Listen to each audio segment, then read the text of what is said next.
पैर पकड़ करके वो खींचना चाहा, लेकिन गणेश ने हाथों के प्रहार से उनको अलग कर दिया। फिर परिधि से गणों पर प्रहार करके किसी का हाथ, किसी का पैर और किसी का मस्तक तोड़ दिया। फिर परिधि से गणों पर प्रहार करके किसी का हाथ, किसी का पैर और किसी का मस्तक तोड़ा। किसी को भगाने का रास्ता नहीं मिला। गिरते पड़ते जैसे सिंह के सामने से भेड़िया भाग जाते हैं, सभी भाग गए हैं। गणेश पर अपने स्थान पर आ गए हैं। गणेश के आगे शिव के गण लड़ने भिड़ने को आते हैं। गणपति ने सबको जीत लिया, सब गिरते पड़ते जाते हैं। हे नारद जी, शिव जी की प्रेरणा से ब्रह्मा विष्णु आदि देवता सारा समाचार जानकर कहने लगे कि आप हमारे रक्षक हैं, अब आप हमको आज्ञा दें कि हम क्या करें। शिव जी उनकी बात सुन करके कहने लगे, हे ब्रह्मा जी, द्वार पर एक बालक खड़ा है, किसी को भी भीतर नहीं जाने देता, वह महाप्रहार करने वाला है। मेरे गणों को बलपूर्वक पराजित कर दिया है, अतः आप उस बालक को प्रसन्न करो, जिससे आगे क्लेश ना बढ़े। हे नारद जी, शिव के वचन सुन मैं उस बालक के पास गया। मुझे देख करके मेरी दाढ़ी मूछ नोचने लगा। मैंने कहा, क्षमा करो देव, मैं लड़ने नहीं आया हूँ, मैं शांति कराने वाला हूँ। बालक परिधि से वार करता उससे पहले कि मैं पलायन कर गया। मेरे साथी परिधि से ताड़ित होने पर कुछ पतित हुए, कुछ भयभीत होकर के भागे हैं। मैंने शिव जी से सारा समाचार का सुनाया है। शिव जी ने क्रोधित होकर के कार्तिकेय, इंद्रादि देव और भूत पिशाचों को बालक पर प्रहार करने की आज्ञा दे दी। सभी अपने अपने आयुधों से गणेश पर वार करने लगे, लेकिन सभी के प्रहार व्यर्थ हो गए हैं। त्रिलोकी में हाहाकार मच गया है। एक बालक पर इतने प्रहार एक साथ घमासान को सुन करके जगदम्बा क्रोध करके घर से बाहर आई हैं। दो शक्तियां गणेश की सहायता उत्पन्न की, जिनमें एक का मुख श्याम पर्वत के समान तथा गुफा के समान विशाल था और दूसरी अनेक भुजाओं वाली बिजली की सी कांति वाली भयंकर दंड देने वाली थी। सभी देवों ने गणेश के ऊपर चारों तरफ से वार किया, लेकिन सबके आयुध दिखाई नहीं देते हैं। जहां जाए वहीं पर परिधि ही दिखाई देती थी। उनको आयुध परिधि के चारों ओर ही दिखाई देते थे। ऋषि मुनि आकाश में उपस्थित होकर के देखते ही भयभीत होकर कहने लगे, ऐसा युद्ध त्रिलोकी में कहीं नहीं देखा। पृथ्वी कांपने लगी। दुर्योग में ग्रह और तारागण सभी संगत होकर के व्याकुल हो गए हैं। पार्वती की दोनों शक्तियां देवताओं के अस्त्र शस्त्र निष्फल कर दिए, सबको घायल मरणासन्न कर दिया। सभी गण और देवगण जो शेष थे भयभीत होकर के पलायन कर गए। जो शेष बचे थे शिव जी के पास जाकर के कहने लगे, प्रभु, यह कौन सा गण है जिसने ऐसा युद्ध किया जो न आज तक देखा गया और न सुना गया है। शिव जी सारा समाचार जान करके गणों और चक्रधारी विष्णु के सेना के साथ युद्ध स्थल पर उपस्थित हुए हैं।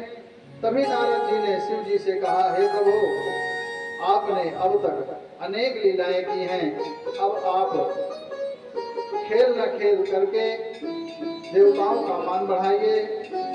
शिव जी और विष्णु को आया जान करके गणेश ने देवताओं और विष्णु पर यश से प्रहार किया।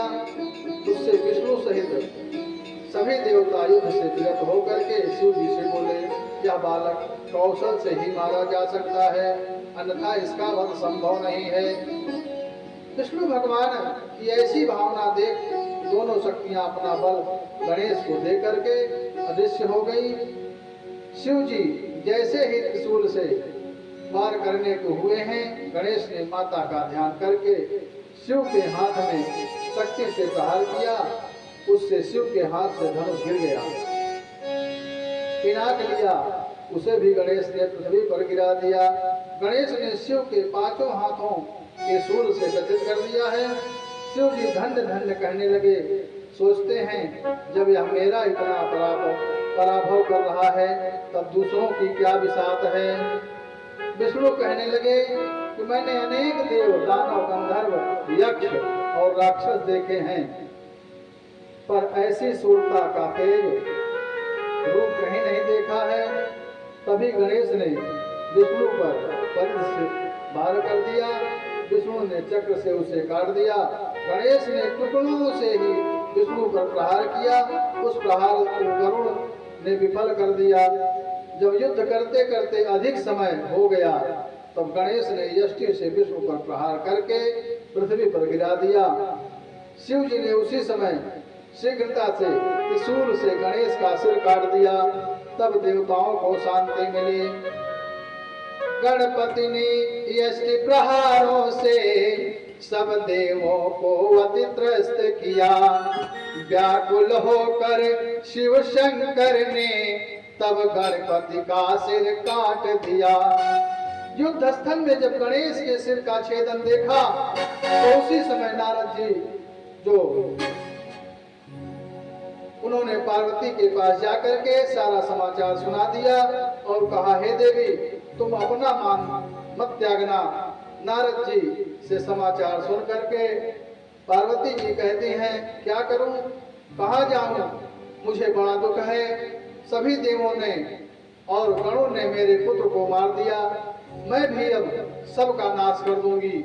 ऐसा कह करके पार्वती ने सहस्त्रों शक्तियों की रचना कर डाली और उनसे कहा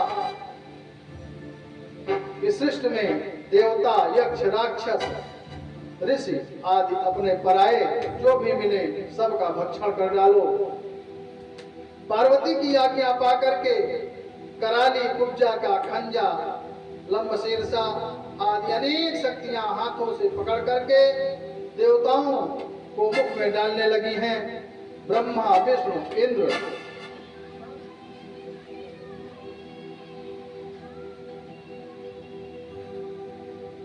ब्रह्मा, विष्णु, शिव, इंद्र, देव तथा ऋषिगण सभी हताश होकर के इस महाप्रलय को देखने लगे हैं। सभी सोचने लगे इस तरह से तो सृष्टि का नाश हो जाएगा। यह प्रलय शिवा के प्रसन्न होने पर ही रुक सकती है। सभी देवता, ऋषि और त्रिदेव पार्वती के पास जाकर के प्रणाम करके अनेक स्तोत्रों से विनती करने लगे हैं। सुरर्षि ऊचुः जगदम्ब नमस्तुभ्यं शिवायै च नमोस्तुते चंडिकायै नमस्तुभ्यं कल्याणै च नमोस्तुते। हे जगत माता आपको प्रणाम है। हे शिवा आपको बारंबार प्रणाम है। हे चंडिका, हे कल्याणी, मैं आपको बार बार प्रणाम करता हूँ। आपके कोप से सारा जगत व्याकुल हो रहा है। ऋषि कहते हैं, हे माता हम आपके चरणों में प्रणाम करते हैं। आप दया की मूर्ति हैं, हम सभी पर दया करके क्षमा कर दो। ब्रह्मा, विष्णु आदि सभी देव तुम्हारी प्रजा हैं, वे सभी हाथ जोड़ करके आपके सामने खड़े हैं। माँ इन सभी का अपराध क्षमा करो। ऐसा कह करके सभी हाथ जोड़ करके चंडिका के आगे खड़े हो गए हैं।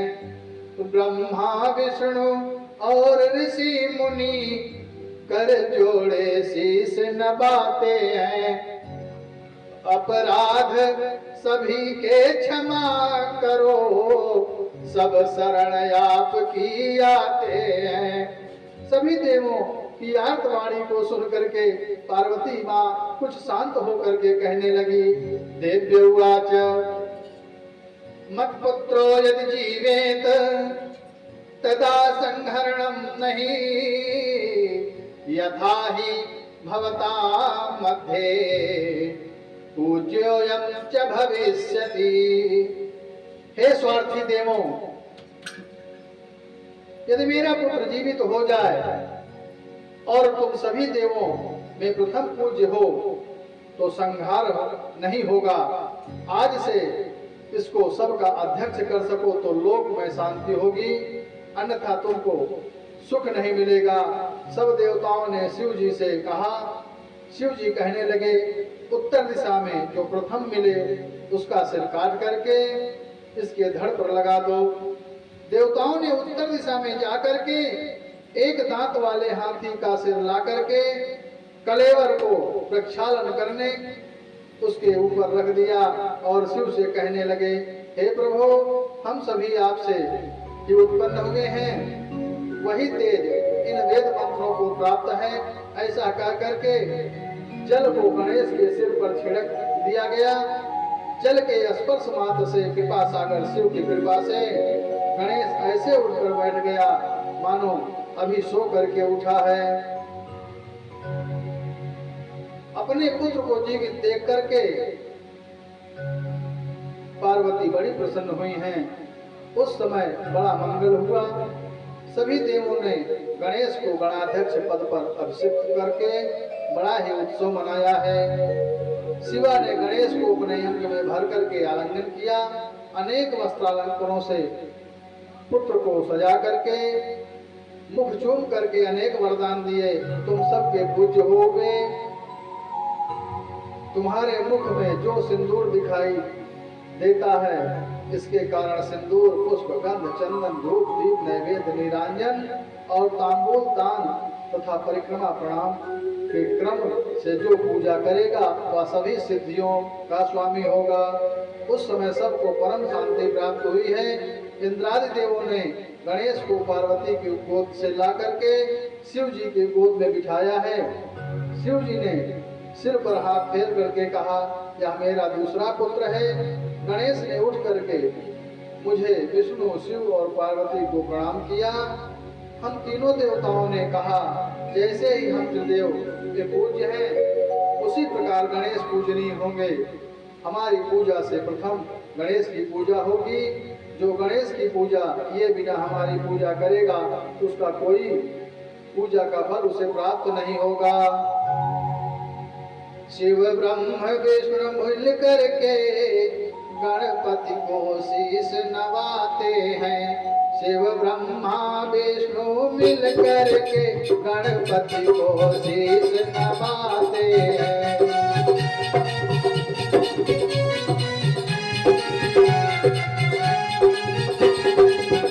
शिव ब्रह्मा विष्णु मिल करके गणपति को शीश नवाते हैं।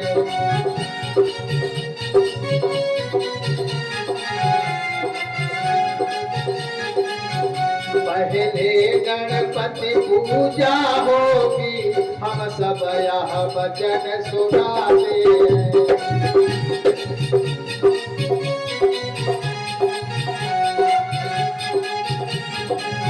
पहले गणपति पूजा होगी, हम सब यह वचन सुनाते हैं।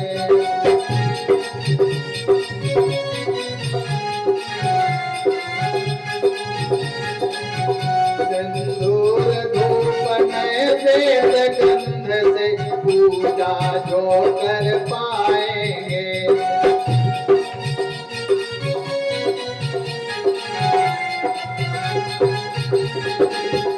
सिंदूर धूप नैवेद्य गंध से पूजा जो कर पाएंगे।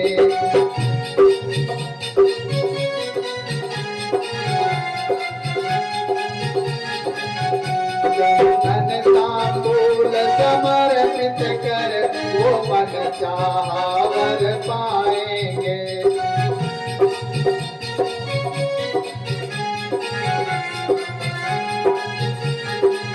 चंदन तांबूल समर्पित कर वो मन चाहा वर पाएंगे।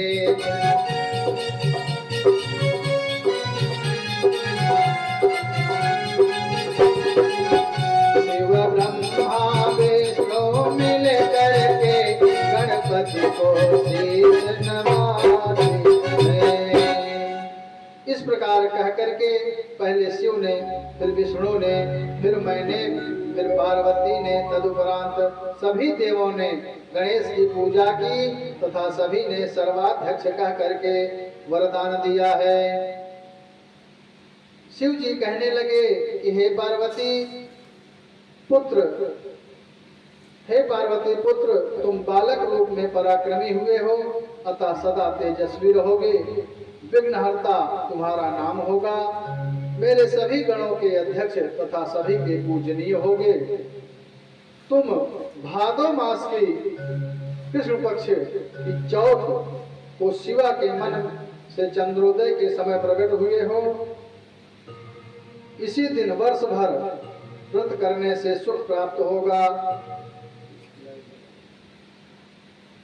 मार्गशीर्ष में रमा चतुर्थी को धातु की श्वेत अर्घ की अथवा मिट्टी की गणेश की मूर्ति बना करके गंध चंदन धूप दीप नैवेद्य और एक बिलस्त की दूर्वा 100 नग से पूजा करके तांबूल आदि से पूजा कर निराजन करें। फिर बालचंद्र को अर्घ दें। 1 वर्ष बीतने पर 12 ब्राह्मणों को भोजन करावें। 1 घट स्थापित कर तुम्हारी मूर्ति की पूजा करें। 1 वर्ष बाद व्रत का उद्यापन करें। वेद विधि से भूमि में अष्टदल कमल बना करके खुले मन से दान दे करके हवन करें। उस समय 2 ब्रह्मचारी जीवाएं रात्रि में जागरण कर फिर आने के निमित्त गणेश जी का विसर्जन करके बालकों को आशीर्वाद दिलाकर स्वस्ति वाचन कराकर व्रत पूर्ति हेतु पुष्पांजलि दें।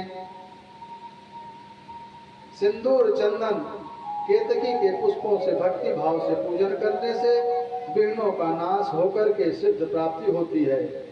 विशेषकर स्त्रियों को यह व्रत अवश्य करने चाहिए।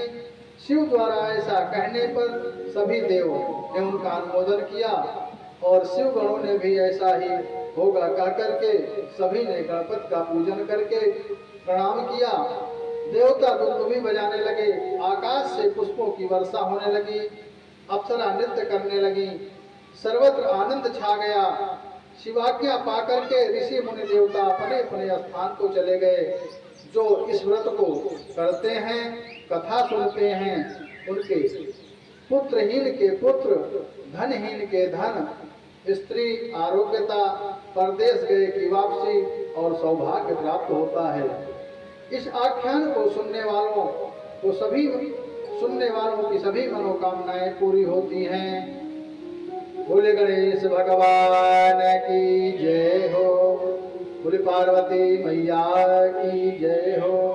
बोले भोलेनाथ की जय हो। बोले श्री शिव महापुराण की जय हो। आगे की कथा में गणेश विवाह की चर्चा आती है। नारद जी कहते हैं कि हे तात, आपने गणपति का जन्म और पराक्रम का चरित्र सुनाया है।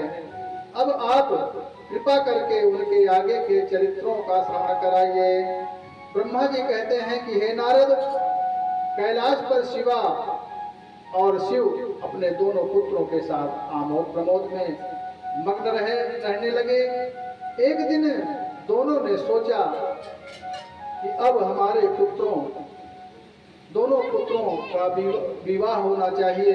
हमारे दोनों पुत्र विवाह योग्य हो गए हैं। इनका शुभ विवाह किससे करें? माता पिता की ऐसी बातें सुन करके दोनों प्यारे पुत्र कहने लगे, पहले मैं ही विवाह करूंगा। तो दूसरा कहता है, पहले मैं विवाह करूंगा।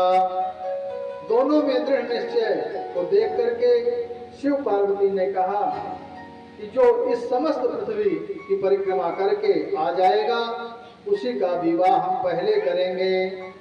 ऐसा निर्णय सुन करके कार्तिकेय जी पृथ्वी की परिक्रमा करने के लिए चल दिए हैं। गणेश जी सोचने लगे कि मैं पृथ्वी की परिक्रमा कैसे कर पाऊंगा, मैं तो 1 कोस भी नहीं चल पाऊंगा। गणेश ने शिव को एक आसन पर बिठा करके उनकी 7 परिक्रमा करके स्तुति करके पास में खड़े हो गए हैं। शिव कहने लगे, पुत्र गणेश, तुम्हारा भाई परिक्रमा करने गया है, तुम भी परिक्रमा करके शीघ्र वापस आओ। गणेश जी कहते हैं कि मैंने तो एक नहीं पृथ्वी की 7 परिक्रमा कर ली। शिव पार्वती कहते हैं, पुत्र तुमने परिक्रमा कब और कैसे कर ली? तुम तो अभी यहाँ से गए ही नहीं। गणेश बोले कि वेद शास्त्र और धर्म संचय का वचन है कि माता पिता की परिक्रमा भूमंडल की परिक्रमा के तुल्य है। यह सत्य लिखा है या गलत यह आप जाने, यह मैंने सुना है। गणेश उवाच पितृश्च पूजनं कृत्वा प्रक्रांतिं च करोति यः तस्य वैभवे जन्म फलं भवति निश्चितम्। जो माता पिता की पूजा करके उनकी परिक्रमा करता है उसको पृथ्वी परिक्रमा करने का फल प्राप्त होता है। जो माता पिता को घर में छोड़ करके तीर्थ करने जाता है उसे पाप लगता है। पुत्र का सबसे बड़ा तीर्थ माता पिता की सेवा करना ही है। पुत्रस्य महातीर्थम पितृचरण पंकज अन्य तीर्थम तु दूरे वै गत्वा संप्राप्यते पुनः। गणेश जी कहते हैं कि माता पिता सुनो, अपने माता पिता की सेवा ही सबसे बड़ा तीर्थ है। दूसरे तीर्थ तो घर से दूर जाने पर ही होते हैं, पर माता पिता तो निकट के तीर्थ हैं। पुत्र की स्त्री को भी उनकी सेवा करना फलदायक होता है। हे माता पिता, मैंने आपको वेद शास्त्र का निर्णय बता दिया, आपको वही मानना चाहिए, नहीं तो वेद शास्त्र असत्य होगा, आप भी असत्य हो जाओगे और वेद भी असत्य हो जाएंगे।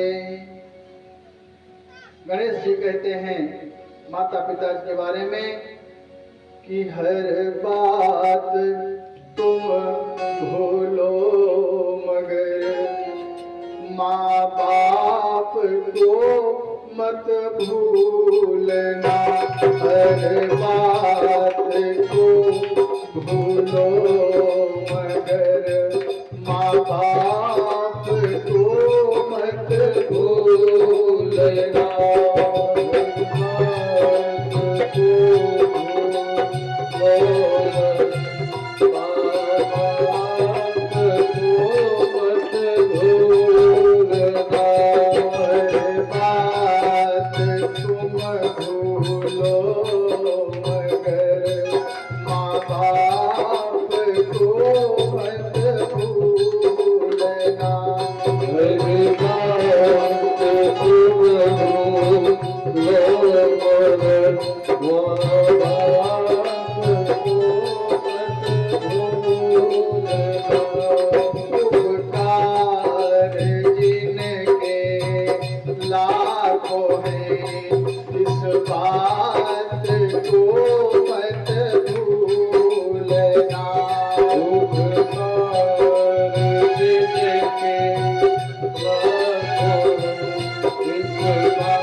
भगवान को लाख मनाया है।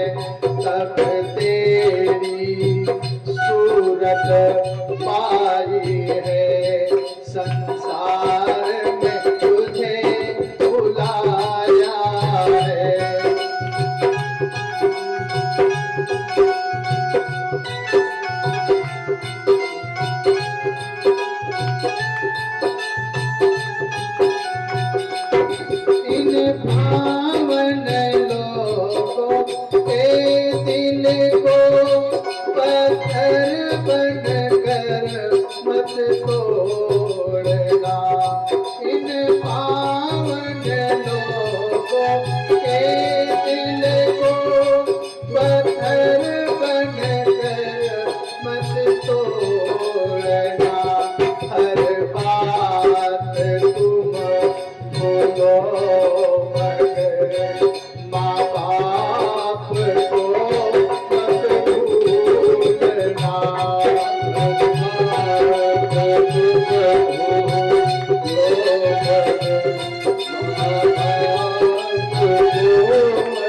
भूलना।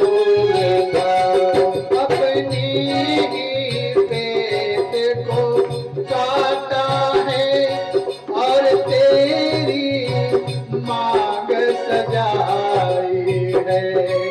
अपने ही पेट को काटा और तेरी मांग सजाई है। अपना हर कौर खिला करके सब तेरी भूख मिटाई है। अपना हर कौर खिला करके सब तेरी भूख मिटाई है।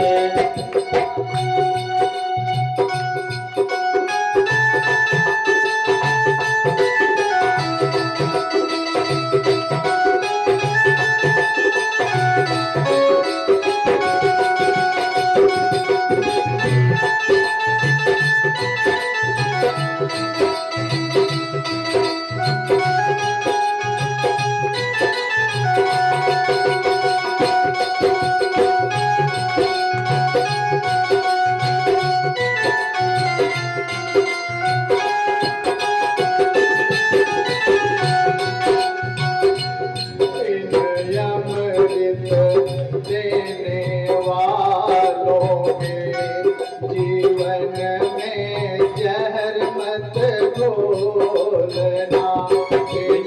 अमृत देने वालों के जीवन में विष मत घोलना। हर बात तुम भूलो मगर माँ बाप को मत भूलना।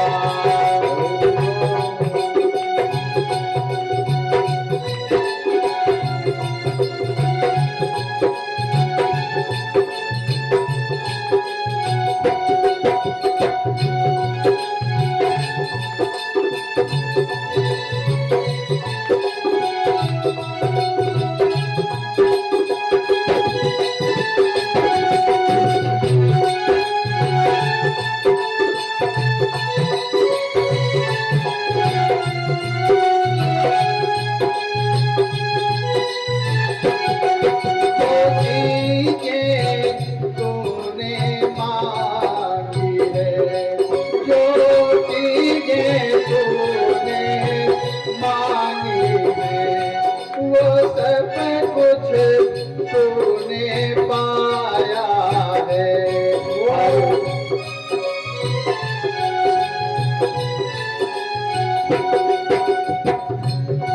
जो चीजें तूने मांगी है वो सब कुछ तूने पाया है। हर जिद को लगाया सीने से बड़ा तुझसे प्रेम लगाया है। हर जिद को लगाया सीने से बड़ा तुझसे प्रेम लगाया है।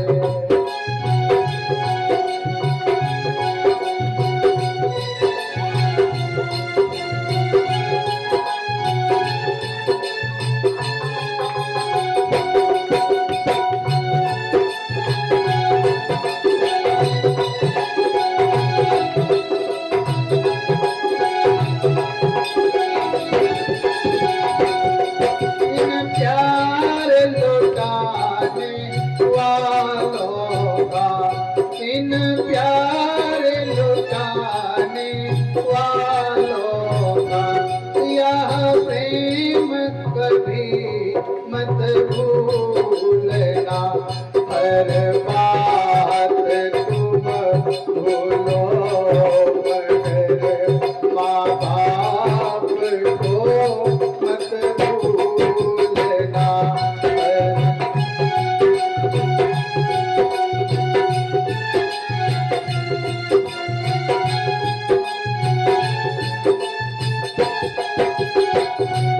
कीने में सदा ये सोए हैं, सोखे में तुझे सुलाया है, बाहों का बना कर के झूला तुझे दिन और रात झुलाया है, बाहों का बना कर के झूला तुझे दिन और रात झुलाया।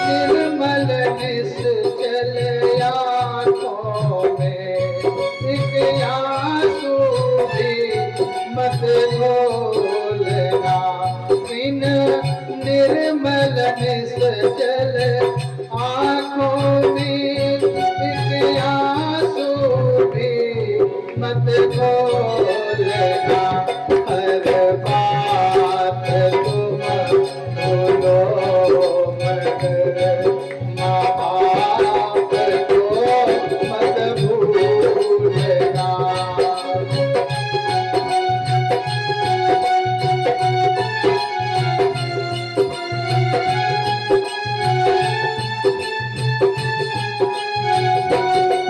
चाहे लाख कमाई, धन दौलत और बंगला कोठी बनाई, चाहे लाख कमाई, धन दौलत और बंगला कोठी बनाई है, माँ बाप ही ना खुश होते, माँ बाप ही ना खुश होते, बेकार की तेरी कमाई है।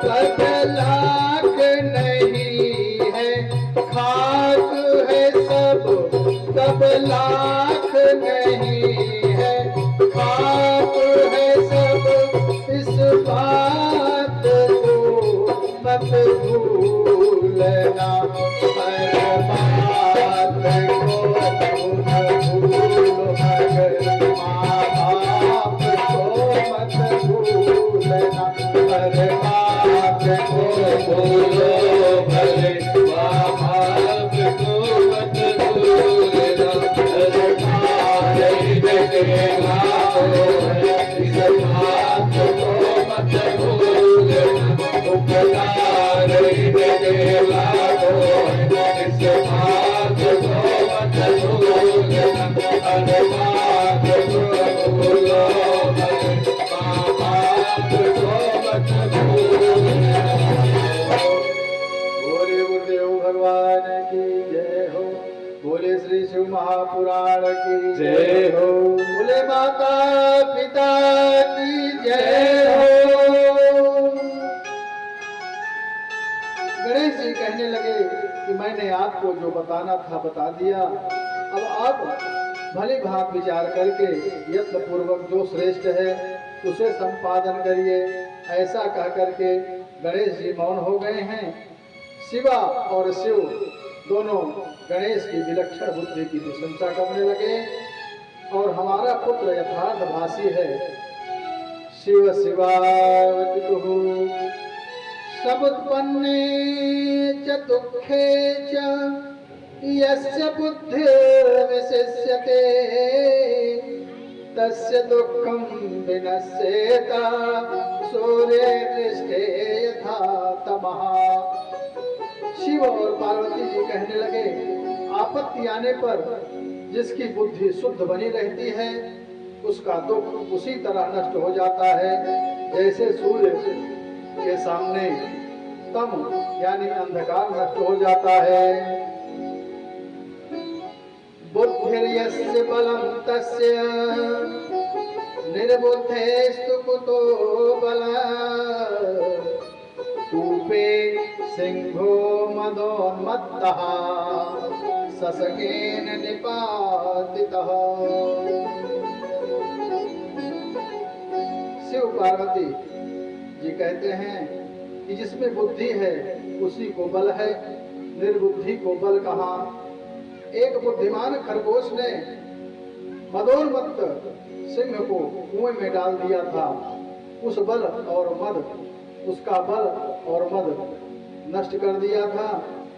शिवा और शिव कहने लगे, हे पुत्र, तुमने जो किया है उसे कोई नहीं कर सकता, तुमने जो कहा है उसे कोई अन्यथा कैसे कर सकता है। हे पुत्र, खरगोश की तरह तुम्हारी बुद्धि भी विशिष्ट है। जंगल का राजा बना हुआ एक सिंह विपिन में रहता था। जंगल के छोटे जीवों को वह पीड़ित करता रहता था।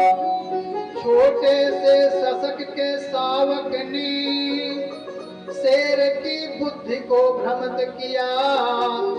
कुएं में गिरा लख परछाई, जीवों का संकट दूर किया। ब्रह्मा जी कहते हैं, हे नारद, शिवा शिव का उद्योग विचार कर प्रजापति विश्वरूप की सिद्धि और बुद्धि नाम की दो सुंदर कन्याओं का विवाह गणेश से कर दिया गया। विवाहोत्सव सभी देवों ने सुख पूर्वक मनाया है। गणेश अपने मन में हर्षित होकर के अपनी धर्म पत्नियों के साथ आनंद से रहने लगे। समयांतर में सिद्धि नाम की पत्नी से शुभ नाम का और बुद्धि नाम की पत्नी से लाभ नाम का पुत्र हुआ। इस प्रकार गणेश आनंद से रहने लगे। समयांतर काफी समय बीतने पर कार्तिकेय जी पृथ्वी की परिक्रमा करके लौट रहे थे। रास्ते में नारद जी कार्तिकेय से कहने लगे, हे कुमार, मैं यथार्थ कहता हूँ, छल कपट से नहीं कहता। शिवा और शिव ने तुमको तो पृथ्वी की परिक्रमा को भेज दिया और इधर गणेश जी का सौभाग्यमान विवाह करा दिया। ऐसा काम जो इन्होंने किया है क्या इस लोक में कोई नहीं कर सकता। हे कुमार, प्रजापति विश्वरूप की दो पुत्री सिद्धि और बुद्धि गणेश की